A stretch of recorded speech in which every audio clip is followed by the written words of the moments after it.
नमस्कार दोस्तों, मैं विनीत पांडे।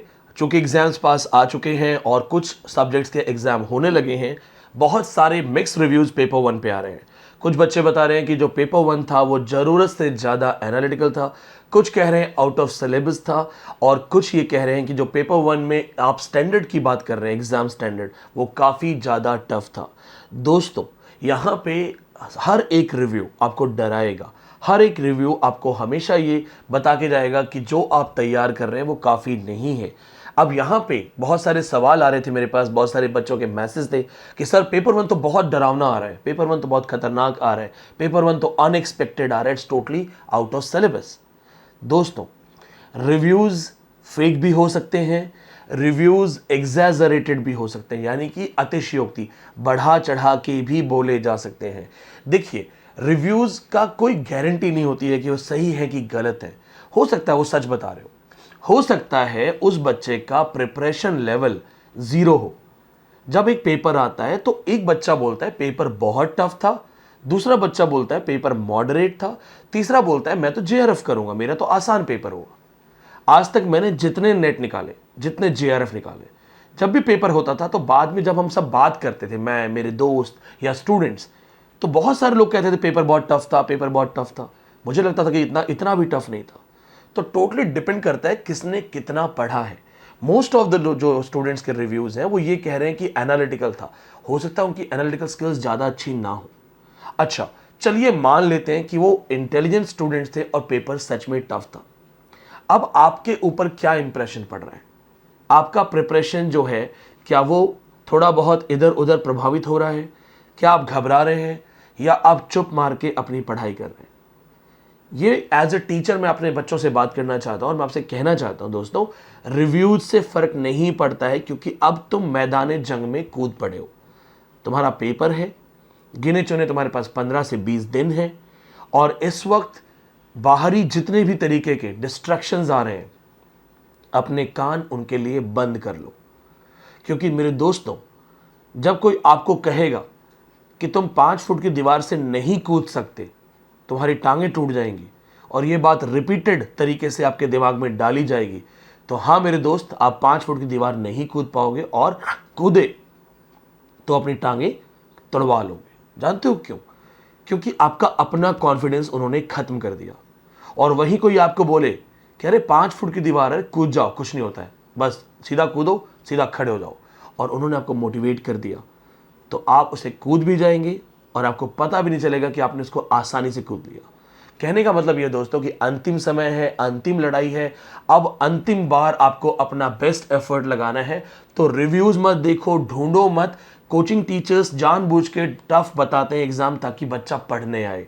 हो सकता है जो रिव्यूज डाल रहे हो कोचिंग टीचर्स, वो जाके जानबूझ के आपको डराएं कि अभी भी समय है, देखो बहुत टफ पेपर आ रहा है, हमारे पास आ जाओ, हम तुम्हें सॉल्यूशन देंगे। ये ट्रिक्स हैं, बिजनेस के तरीके हैं। मैं कहना नहीं चाहता, लेकिन अभी एक टीचर जो शायद वायरल हुए थे, महाकाल का वीडियो बना के, लाइक करो, ठोको लाइक्स, वो रोते हुए अपना वीडियो बना रहे थे। वो रोना भी टोटली आर्टिफिशियल था। आप पढ़ाते पढ़ाते अचानक से रो पड़े, हो सकता है इमोशन से, टीचर इमोशनल होता है, लेकिन आप रोने का थंबनेल भी बनाते हैं और आप बच्चों को सब कुछ घुमा फिरा के एक ही जगह लेके जाते हैं। तो दोस्तों, आज की जो कंडीशन है, it's all about market. Education market बन गए। आपकी जेब से पैसा कैसे निकल सकता है, वो कब निकलेगा? जब अगर आपको कोई कहेगा कि अरे पेपर आसान था, अपनी पढ़ाई पर ध्यान रखो, जो पढ़ा है मेहनत करो, वही आएगा, तो आप पैसा नहीं दोगे। लेकिन जब वो आपको कहेंगे एग्जाम ऐसा आया, एग्जाम वैसा आया, हमारी लेटेस्ट टेस्ट सीरीज आपको उस एग्जाम से रिलेटेड ये सॉल्यूशन देगी, तो आपकी जेब से 1000, 2000, 10,000 जितना निकल सकता है निकलेगा। मैं एजुकेशन बिरादरी से ही हूं, लेकिन ये कड़वा सच है, हर वो तरीका जहां किसी से पैसे कमाए जा सकते हैं, कोई न कोई आके उसे मार्केट बना देता है। दोस्तों, फेक रिव्यूज के लिए आप अपने ही लोगों को खड़ा करके रिव्यू बना सकते हैं। क्या उनके माथे पे लिखा है वो सच में स्टूडेंट है? नहीं। तो घबराओ मत। मेरा आपसे इस वीडियो के माध्यम से बात करने का एक उद्देश्य है, अपनी प्रिपरेशन पे ध्यान दो। जो तुमने आज तक पढ़ा है वो पढ़ो। किसी के रिव्यू से तुम्हारे पेपर में फर्क नहीं पड़ता। एंड प्रैक्टिकली टेल मी, मुझे बताइए आप, अगर मान लीजिए पेपर टफेस्ट आया था, तो अब आप क्या करेंगे? छोड़ देंगे अपना पेपर? नहीं ना, अपना पेपर देंगे ना, तैयारी करेंगे ना। तो वो तो आप पहले से कर रहे हो। तो मेरे दोस्त, किसी की मत सुनो। जब मैं आर्मी की तैयारी कर रहा था तो हम मोटिवेशनल स्टोरीज पढ़ते थे, इंस्पिरेशनल स्टोरीज पढ़ते थे। तो मैंने नेपोलियन बोनापार्ट की एक कहानी पढ़ी थी, वो कहानी मैं आपसे शेयर करता हूँ। जब नेपोलियन बोनापार्ट, जो कि फ्रांस का एक महान योद्धा था, महान सेनापति था, उसकी लड़ाई हुई दूसरी कंट्री के साथ, तो उनकी सेना को एक बहुत बड़ा एरिया पार करके जाना था और वो एरिया बर्फीले पहाड़ों से भरा हुआ था और कहते थे कि वहाँ पे सबसे बड़ी पहाड़ियाँ हैं। उन सबसे बड़ी पहाड़ियों को कोई पार करके कोई भी इंसान जिंदा दूसरी तरफ जा ही नहीं सकता। पूरी आर्मी ने गिव अप कर दिया। आर्मी ने कहा कि हम नहीं जाएंगे, ऐसी ऐसी पहाड़ियां हैं, वहां पे हर आदमी मर जाता है। नेपोलियन ने अपने आर्मी कमांडर से पूछा कि तुमने देखा है उस पहाड़ी को? किसी ने नहीं देखा था। उन्होंने कहा नहीं, हमने सुना है। किससे सुना? मैंने उससे सुना। उसने किससे सुना? मैंने उससे सुना। तब नेपोलियन ने स्माइल करते हुए कहा कि मैंने उस पहाड़ी को देखा है, जो डेथ की पहाड़ी है, मौत की पहाड़ी है। उस पहाड़ी को कोई पार नहीं करता, वो मैंने देखा है।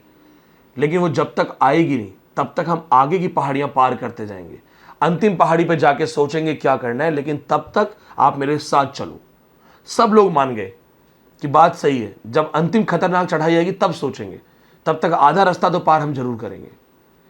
चलते गए, पहाड़ियां आई, मुश्किल रास्ते आए, पार करते गए, पार करते गए। कमांडर ने पूछा वो बड़ी पहाड़ी कब आएगी? बोला आने वाली है, बस वो अब अगले चढ़ाव वही है। सब पार हो गया, मैदान आ गया। मैदानी इलाके में आर्मी चलने लगी। शाम को सारे कमांडर्स इकट्ठे हुए और सबने कहा कि नेपोलियन, आपने कहा था कि सबसे दुर्दांत पहाड़, सबसे खतरनाक पहाड़, दुर्गम पहाड़, वो अब आने वाला है, वो कब आएगा? नेपोलियन ने मुस्कुराते हुए कहा कि कौन सा पहाड़? कैसा दुर्गम पहाड़? जो था वो तुमने पार कर दिया। कैसे पार किया दोस्तों? नेपोलियन ने पता लगने ही नहीं दिया कि तुम इसी से डर रहे थे। उसने कहा ये वो पहाड़ है ही नहीं।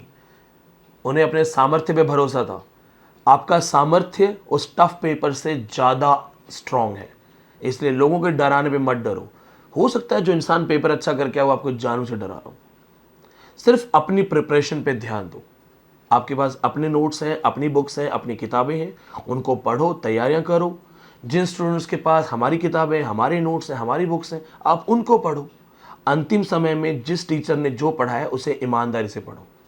अंतिम समय में ये कभी नहीं सोचना है कि मुझे किसने पढ़ाया, अच्छा पढ़ाया कि बुरा पढ़ाया। जिसने जो पढ़ाया, क्या तुमने ईमानदारी से वो तैयार किया? तो आज इस वीडियो के माध्यम से मैं सिर्फ इतना कहना चाहूँगा कि 15 से 20 दिन है, पेपर 1 को 2 से ढाई घंटे रोज दो और रिव्यूज़ पे मत जाओ, अपने आप पे भरोसा रखो, क्योंकि खुद पे भरोसा होगा तो तुम इस एग्ज़ाम को आसानी से पार कर पाओगे। अगर मेरी बात दिल तक पहुंची है तो कमेंट्स में ज़रूर बताइएगा। धन्यवाद।